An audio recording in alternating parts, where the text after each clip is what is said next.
Next is Dr. Alex Ekwueme, the quiet architect. Dr. Alex Ekwueme, Nigeria's first elected vice president, was an architect by training and a nation builder by impact.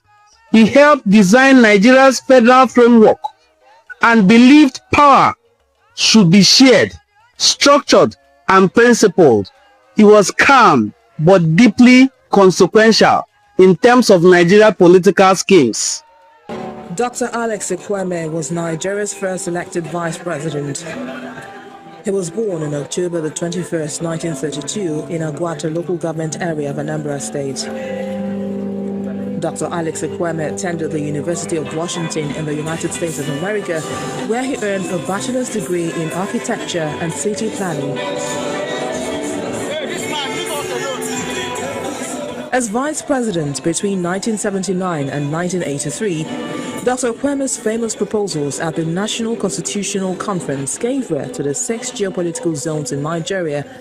Dr. Ekwueme mobilized a group of 34 eminent Nigerians who risked their lives to stand up against the dictatorship of General Sani Abacha. Through trials and tribulations, and through all the vicissitudes of life, because it's not always pleasure, you have pain, you have joy, you have sorrow.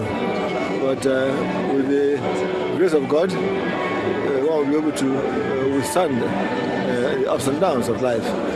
He was the founding chairman of the People's Democratic Party and the first chairman of the party's board of trustees. Put your hands together for Dr. Alex Ekwueme. Dr. Ekwueme was a recipient of the second highest national honor in Nigeria, and his last public outing was on September the 30th during the graduation ceremony of the Watchers Foundation Schools, where he was honored with the highest honorary award in Imo State, the Grand Commander of the state of Imo.